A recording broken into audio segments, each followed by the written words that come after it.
on his way to a career that earned him 4 times a trip to the Pro Bowl, 2-time first team All Pro, 3-time Super Bowl champion, and a finalist for the Pro Football Hall of Fame. Joe Jacoby, one of the original Hogs, joins us here on the Morning Run. Hey, Joe, it's Michael and Alexa. How are you today? Good morning. Good morning. Well, I don't know that introduction. I appreciate that, but a sweetheart of a guy. I mean, I don't know how that would bode going through the ballot in the Hall of Fame in the room. All right. We'll scratch that. We'll say that he was an angry beast, a monster. Vicious, you know, yeah. I know. Okay, I'll scratch that. I'll make sure that that gets to the voters there for the Hall of Fame. No, you and I us. prefer Yeah. that. I think I'm more known for that than my temperament off the field than on the field. So. Yeah. Well, Joe, this is, of course, the second straight year that you have been named as a finalist for the Pro Football Hall of Fame. How would you describe your level of excitement and maybe some nerves this year? Well, my wife and I were talking about it. Last year, making it the first time to the final 15. Yeah, it was exciting, and then you had that long wait because it was the 1st of January, and won't find out till the Saturday before the Super Bowl. So I think this time around we're a little bit more even keel. I think as we get closer to when we get down there in Houston and the Saturday, I think the nerves and everything will build back up again. Mm-hmm. Joe, what does it mean to hear from so many former players and current Hall of Famers saying that you belong there in Canton? Well, it's great. I don't know who's saying that, so I appreciate that. And well, it means something because playing against those guys, the guys who, former players, and even the guys who are now in the Hall of Fame that I played against, and to hear from them and say that he belongs in here with us because of what the battles and the games that we played against each other. So. It bodes well, and it makes me know that my career did have some value to it. I know I take a lot of pride into what I accomplished, but I take more pride in what we accomplished as a team in the 80s. Yeah, you guys won a lot of games, a lot of rings. One of those guys who said some high things about you and great things about you. Lawrence Taylor, one of the all-time great pass rushers, if not the greatest, and he said that he had to come up with some special moves just to get around you, or try to get around you. I don't know how effective he was all the time, but what was it like for you to go up against LT? Well, that was, I enjoyed it, and I anticipated and that he enjoyed those competitions and those games that we played against each other. I mean, who doesn't want to go up against the best and measure yourself and see how you stack up against that type of athlete and what he meant for the NFL?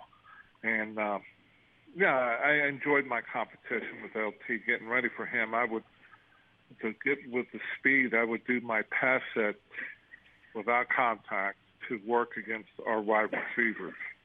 They would sprint off the line and with myself going backwards to get used to his ability, his speed, and everything coming off the ball. And then I would take a bigger guy and do the physical part because LT was a unique individual.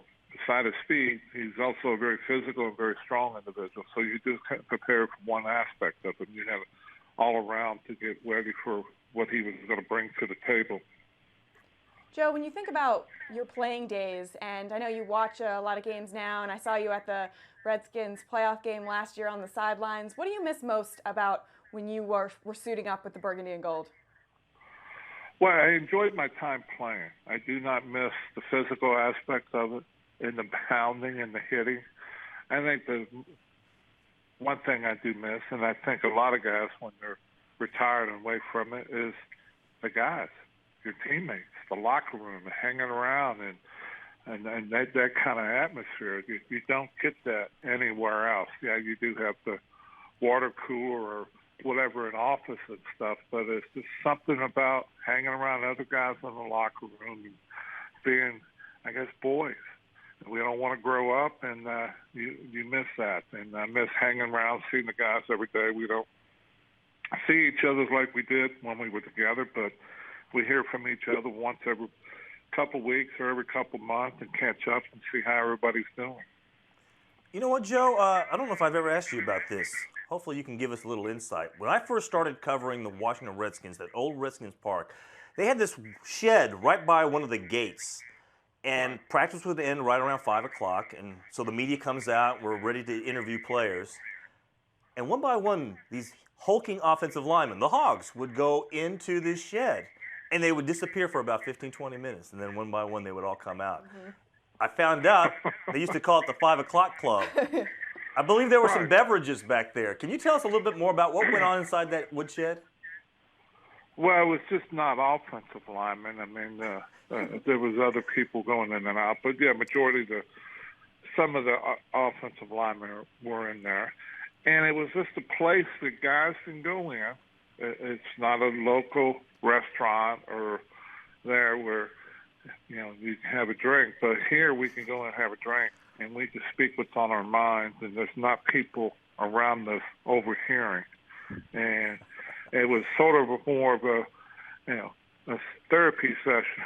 So if it was a rough day or something was not going well and you had the right, you could complain there. So once you set it in there, it stayed in there, and it didn't leave there. So it was that type of atmosphere. What happens in the woodshed stays in the woodshed, right? I'm telling you. Yeah.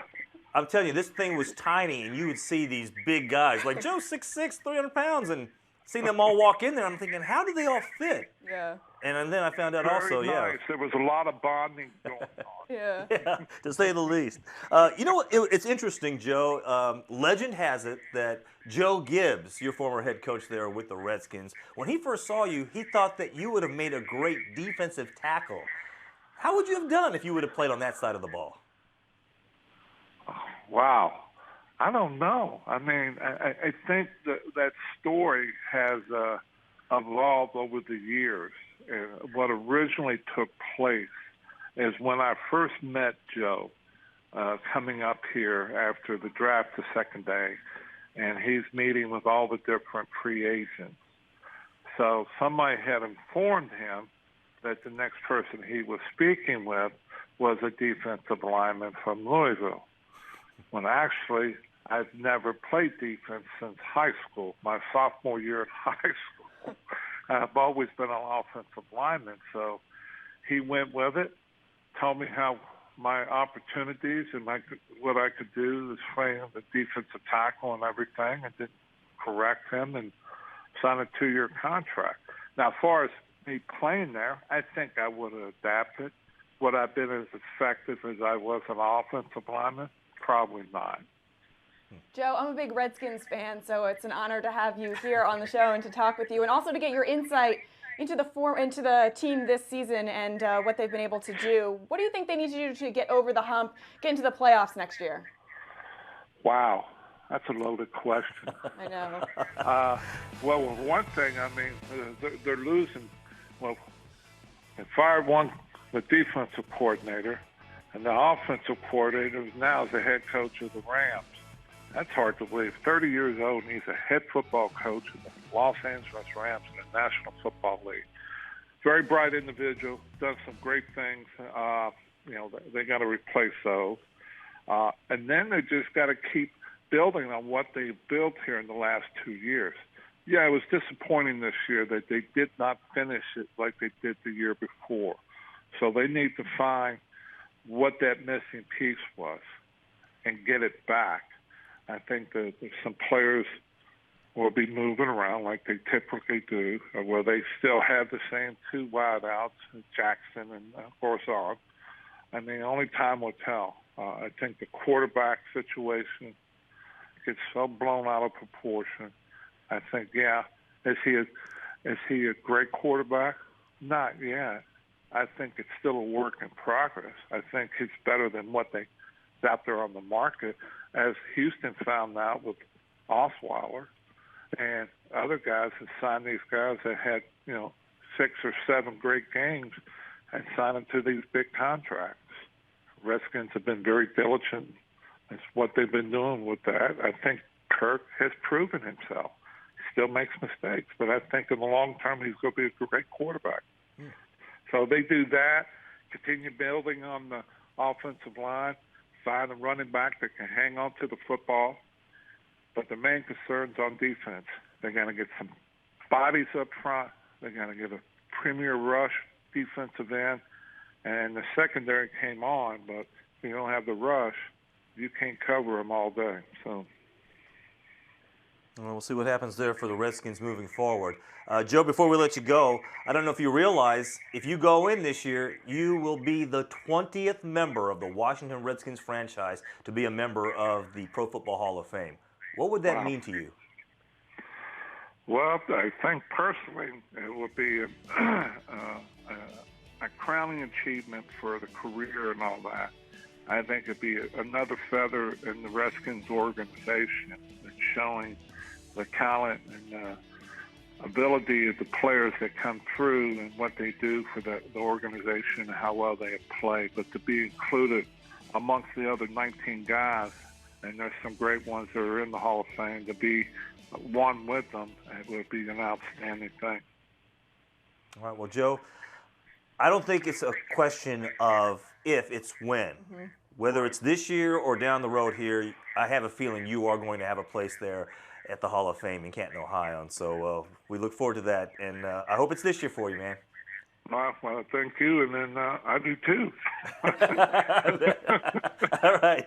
I don't know if you can handle the nervousness and the anxiety that might come with all that, right? No, I think I can handle it. I don't know if my wife can handle it. Okay. I got you. Well, hey, Joe, regardless, you had a great career, and it is worthy of a Hall of Fame career, so we hope that it happens for you this year, and we appreciate you coming on the Morning Run with us. Well, I appreciate that, and thanks for having me on, and I wish you guys well. All right. Joe Thanks, Jacoby. Joe.